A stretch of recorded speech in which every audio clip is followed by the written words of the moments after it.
히브리 성서에서 현대 반유대주의까지 유대교의 히브리 성서로부터 시작하여 중세 유럽의 반유대주의 홀로코스트, 그리고 현대 사회에서의 반유대주의에 이르기까지 유대인들이 겪어온 역사적 경험과 그들에 대한 사회적 태도의 변화를 포괄적으로 나타냅니다. 히브리 성서와 유대교, 히브리 성서의 중요성과 그것이 유대교 신앙에 미친 영향을 탐구합니다. 중세 유럽의 반유대주의 중세 유럽에서 유대인들이 겪은 차별과 박해의 역사를 분석합니다. 홀로코스트, 나치 독일에 의한 유대인 대학살의 역사적 배경과 그 영향을 조명합니다. 현대 사회와 반유대주의 오늘날 반유대주의가 어떻게 나타나고 있는지, 그리고 이에 대한 사회적 대응은 무엇인지 살펴봅니다. 이 내용을 바탕으로 논문을 작성하시면 독자들에게 유대인들의 역사적 여정과 그들에 대한 사회적 태도의 변화에 대한 통찰력을 제공할 수 있을 것입니다. 경전과 세계사와 히브리,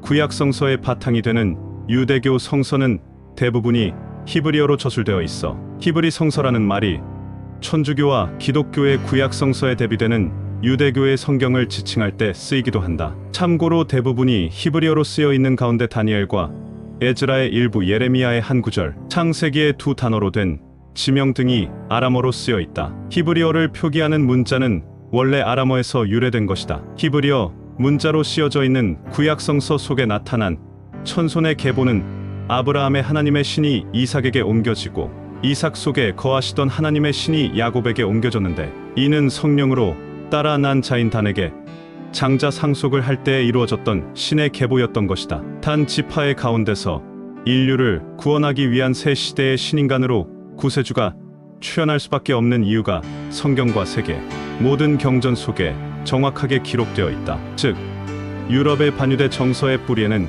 캔터베리 대주교는 전 세계의 성공회를 대표하는 성직자이다. 성공회라면 앵글리컨 처치를 말한다. 로마 가톨릭 역사적인 배경에는 성경 해석적 견해의 차이에서 비롯된다. 성경 전체가 담겨있는 영적 인간, 마음을 그려놓은 말씀이다. 인간의 마음을 표현한 영적인 기록이요 신적인 기록이다. 잠언서 4장 23절에는 생명의 근원이 마음이라는 성경 말씀이다. 역사적 측면에서 보면 유럽의 반유대 정서는 뿌리가 깊습니다. 특히 중세의 반유대주의가 강했던 것은 기독교와 유대교의 교리 차이 때문이었다. 유대교인들은 기독교의 예수 그리스도를 구세주로 인정하지 않고 그저 예언자 중에 한 명으로 생각합니다. 그들은 아직 구세주가 오지 않았고 히브리 민족인 유대인들만 구원받을 수 있다고 여전히 믿고 있습니다. 이러한 이유로 기독교인들이 대부분이었던 중세 사회에서 유대인들은 눈의 가시 같은 존재였습니다.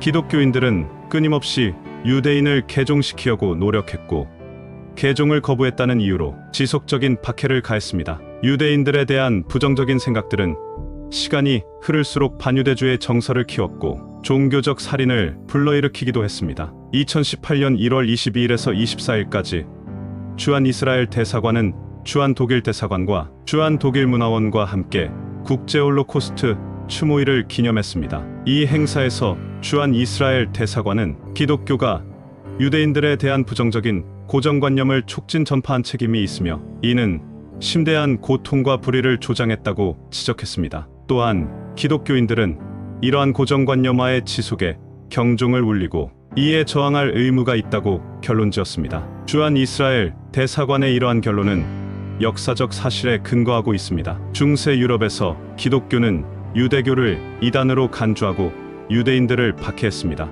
이러한 박해는 종교적 차별을 넘어서 인종적 차별로 발전했습니다. 20세기에는 나치 독일이 유대인들을 대량 학살하는 홀로코스트 사건이 발생했습니다. 이 사건은 반유대주의의 극악한 결과를 보여준 사건입니다. 오늘날에도 유럽과 다른 지역에서 반유대주의는 여전히 존재합니다. 이러한 반유대주의는 유대인에 대한 차별과 폭력을 조장합니다. 따라서 이러한 반유대주의에 맞서 싸우고 유대인에 대한 이해와 존중을 확산시키는 것이 중요합니다. 다음은 유럽의 반유대주의 역사에 대한 보다 구체적인 설명입니다. 고대에는 유대교와 기독교가 아직 분리되지 않았기 때문에 반유대주의는 크게 문제가 되지 않았습니다. 그러나 325년 니케아 공의회에서 기독교가 하나의 종교로 정착되면서 유대교와 기독교의 갈등이 심화되기 시작했습니다. 중세에는 기독교가 유럽의 지배적인 종교가 되었고 유대인들은 소수민족으로서 차별받기 시작했습니다.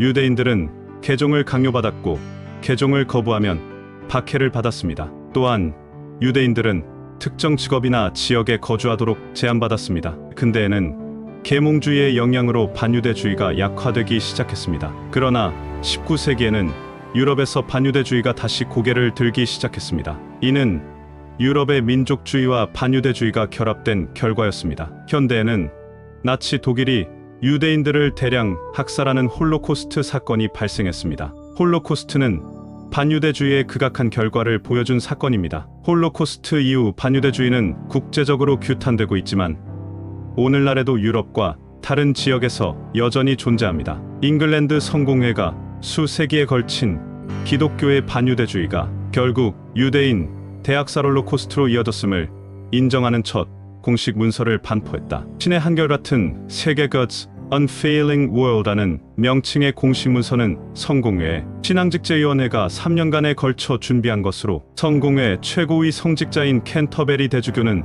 서문에서 우리가 우리 역사의 잔혹성을 인지할 때까지 기독교인들은 이의를 제기할 수 없고 과거를 정직하게 반성해야 할 것이라고 밝혔다. 유럽 그리스인들은 2000년에 걸친 기독교도와 성직자들, 평민들, 세속인들, 이방인들의 반유대주의적 증오가 히틀러에 의해 하나의 거대한 괴물이 이스라엘 민족들을 말살시킬 것을 내다보신 하나님이 구세주가 출현하실 천손 민족인 단 지파를 동방으로 이주시켜 꼭꼭 숨겨두었기 때문이다. 성경 보면 아브라함의 하나님이 이삭에게 옮겨졌고 이삭의 하나님이 야곱에게 옮겨졌고 야곱의 하나님은 야곱의 5번째 아들인 단에 4번째로 옮겨오셨다고 기록되어 있다. 하나님께서 구세주가 출현하도록 장래를 이미 계획해 놓으셨기 때문에 야곱의 12아들과 그의 손자들이 모두 이스라엘이라고 지칭할 수 있었지만 야곱의 하나님의 신이 야곱의 5번째 아들 단에 옮겨진 이후부터는 오직 단 지파 백성들만이